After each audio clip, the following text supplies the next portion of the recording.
Questão de número 30, galera. É isso aí. Coloquei aí geral. Passei por todas as escolas literárias da literatura brasileira para te colocar numa excelente condição na prova. Bacana? Seguinte, questão de número 30, posicionou? Legal? Show de bola? Beleza? É o seguinte, galera. Enunciado, já falei. Não é possível, cara. Cola no pai que o negócio vai dar certo.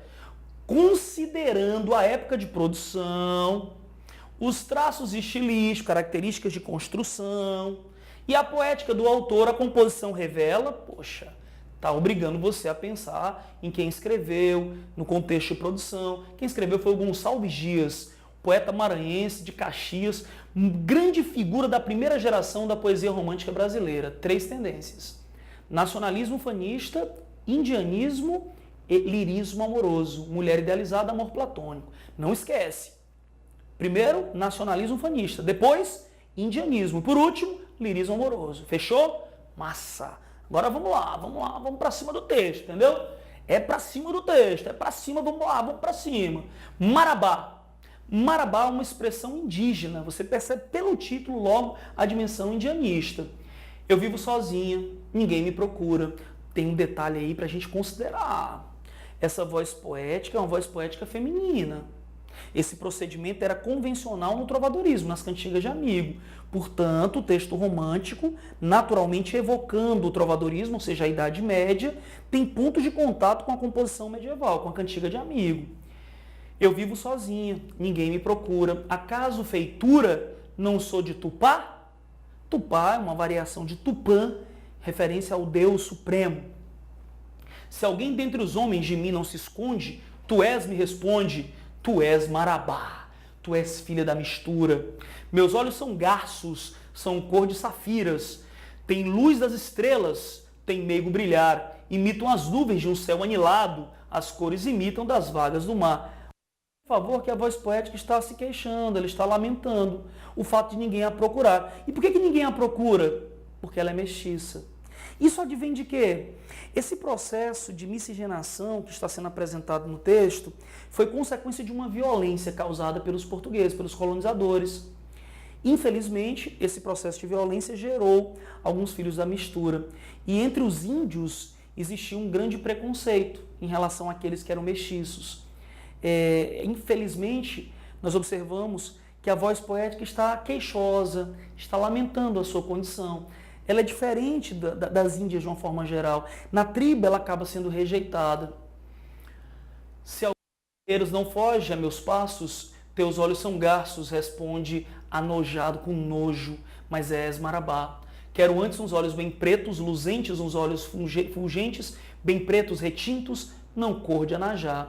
Observe, por gentileza, que existe um glossário embaixo para te ajudar, te dar condições de compreender o texto. Existem muitas expressões indígenas, mas o mais importante é um poema lírico, e nesse poema lírico amoroso, nós observamos uma dimensão indianista, uma referência à cultura indígena. O detalhe que chama a atenção é que nós não observamos o Gonçalves Dias nesse poema naquela dimensão geral que nós observamos, por exemplo, em Ijuca Pirama, em que nós observamos, por exemplo, na canção do Tamoio. Ou seja, nós temos um texto indianista porque menciona a figura do índio, revela aspectos da cultura indianista, mas não existe aquela dimensão de exaltação, de idealização do índio como herói. O autor está mais preocupado em apresentar uma situação de sofrimento da voz poética que representa todas as mestiças que sofreram retaliações e, coitadas, vítimas de uma situação de opressão.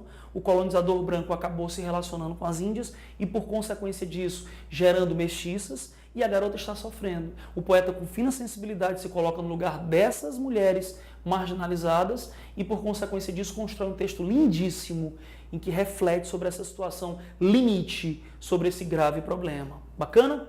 Pois bem, letra A, o discurso polifônico, que em sua multiplicidade está perfeito. Nós temos várias vozes, nós temos a voz do eu lírico, nós temos a voz de alguns personagens que vão aparecendo ali, os personagens da tribo, né? Nós observamos que alguns índios falam que preferem mulheres com características indígenas, ou seja, há um cruzamento de vozes. Poli significa várias e fonia são vozes. Um discurso polifônico, em sua multiplicidade, traduz o conceito de brasilidade dos romances. Está errado. O conceito de brasilidade dos românticos passa pela exaltação do índio como herói. Essa ideia de multiplicidade, essa ideia de mistura, de miscigenação que nós observamos em Macunaíma, do Mário de Andrade, é característica da primeira fase moderna. Portanto, a letra A tem uma aparência de verdade, mas está errada. Letra B, um tom sentimental e intimista. O texto é lírico, portanto, sentimental e subjetivo, pessoal. Intimista é íntimo, pessoal. Traços que revelam o estilo romântico. Perfeito. Apesar de certo afastamento do padrão usual da poética indianista. Por que certo afastamento?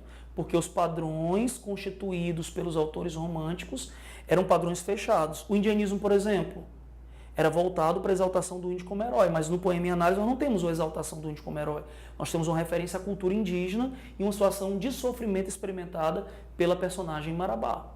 Portanto, sentimentalismo, subjetividade, e embora seja indianista, é incomum, foge do padrão habitual de exaltação. A letra B é a nossa resposta. C, um trabalho de pesquisa sobre antropologia indígena brasileira. Beleza. Revelando a supremacia do padrão de beleza branco sobre o padrão do silvícola. Está errado. Muito pelo contrário, os índios preferiam o padrão silvícola, o padrão indianista. Ela sofre porque ela tem traços brancos.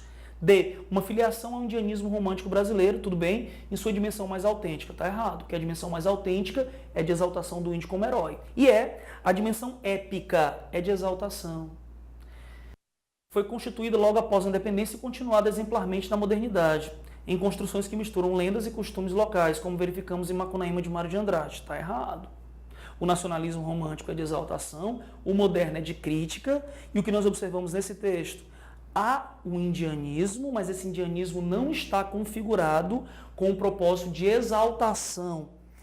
A figura indígena foi apresentada nos seus valores normais, característicos e sofrendo retaliações. Portanto, o texto é indianista, mas foge do padrão habitual perceptível nos textos românticos. A nossa resposta, portanto, é a letra B. Galera, minhas considerações finais. Foi muito bom participar do projeto. Eu gosto muito de elaborar questões. Eu acredito muito no trabalho feito aqui no Piauí e eu tenho convicção que é daqui para o mundo. Bacana? Olha, o professor Rômulo Arantes, simula papai e você no Enem. Bacana? Show de bola, galera!